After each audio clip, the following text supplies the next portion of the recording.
Welcome to This Explainer. Today, we're diving right into a topic that affects so many people. We're going to completely demystify the process of securing food assistance in Connecticut and break down exactly what you might be missing out on. Because did you know that you could be losing out on hundreds of dollars in food assistance each month simply because you haven't applied for SNAP benefits online in Connecticut? Let us guide you through the process step by step so you can start receiving the help you deserve. I'm starting with this crucial question because so many residents just assume they don't qualify, and they end up leaving vital food dollars right on the table. So here's our agenda for today. We're looking at 1. What is SNAP? 2. Checking your eligibility. 3. Gathering your documents. 4. The online application steps. 5. Follow-up and interviews. And finally, 6. Receiving benefits and support. Number 1. What is SNAP? SNAP, which stands for the Supplemental Nutrition Assistance Program, formerly known as food stamps, is a federal program.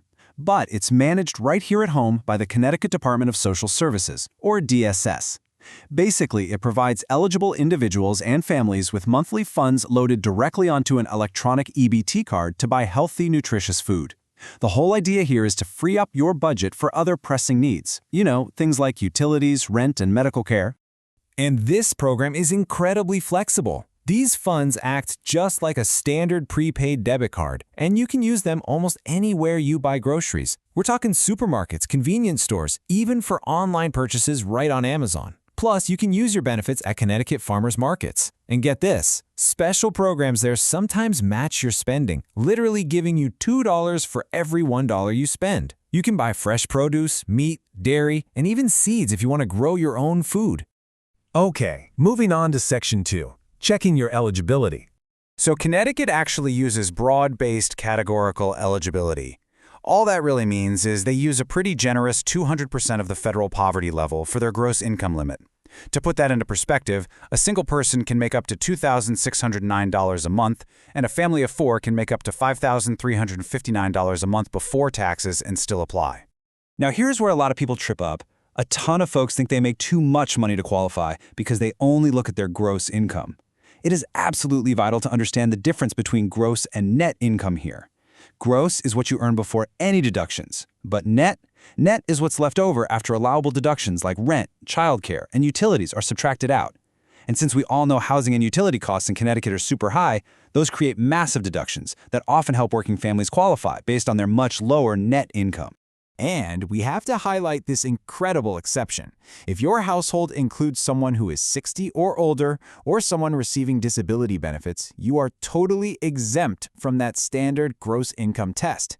Only the net income test applies to you. So many older adults just assume they won't qualify, which is exactly why the average older adult in Connecticut is currently getting $188 each month to help with groceries, literally just because they took the time to apply. Section 3. Gathering your documents. Having these mandatory documents ready to go is going to make your online application super quick and painless. Think of it like a checklist. You'll need proof of your identity and social security number, like a driver's license. You need proof of your Connecticut residency, so grab a lease or a recent utility bill. If you're employed, you'll need your last 4 weeks of pay stubs to prove your earned income. You'll also need records of any unearned income, like child support or unemployment benefits. And, if applicable, non-citizens will need their green cards or employment authorization, and college students should have their course schedules handy. Now remember how we talked about deductions a minute ago? Well, uploading proof of these optional expenses can significantly increase the actual benefit amount you receive. So you'll absolutely want to gather your housing costs, your active utility bills, and any invoices for dependent care or childcare. And if you have an elderly or disabled household member, track down those out-of-pocket medical bills. Proving these expenses brings your net income down, which directly brings your SNAP benefits up. Let's get into Section 4, the online application steps. Applying online is by far the fastest route you can take.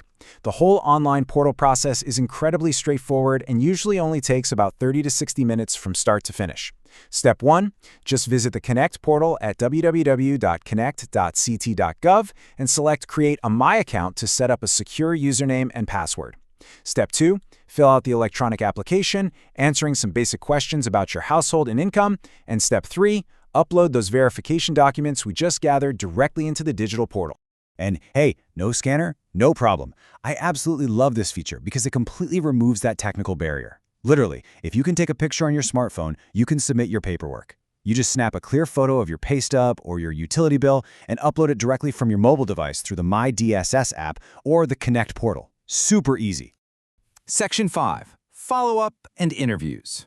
So once you hit submit, here's what you can expect. On day 1, you submit your application, and that kicks off a 30-day window for you to submit any missing verification documents. Now, standard processing takes up to 30 days, ending with a written decision letter in your mailbox.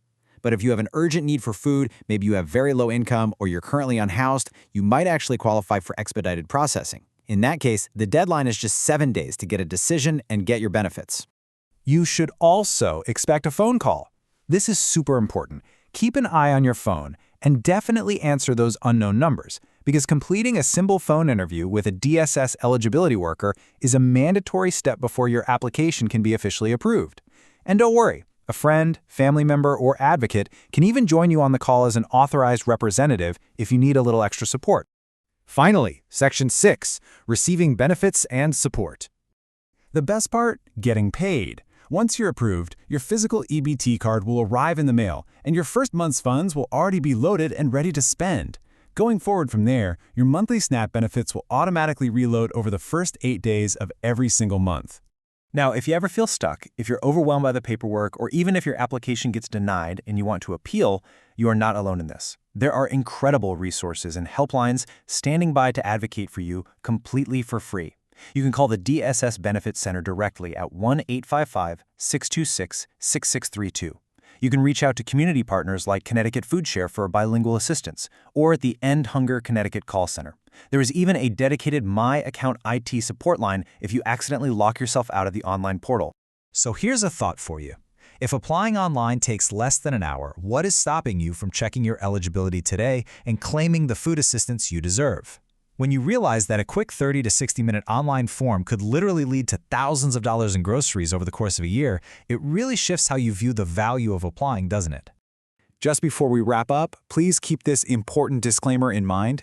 This explainer provides general information based on available data. Viewers should always verify all details with the Connecticut Department of Social Services or consult with a professional advisor for your own personal circumstances. Everyone's household size, expenses, and financial situation are totally unique, so taking the initiative to submit your own application really is the only surefire way to find out exactly what you qualify for. Thanks so much for learning with us today.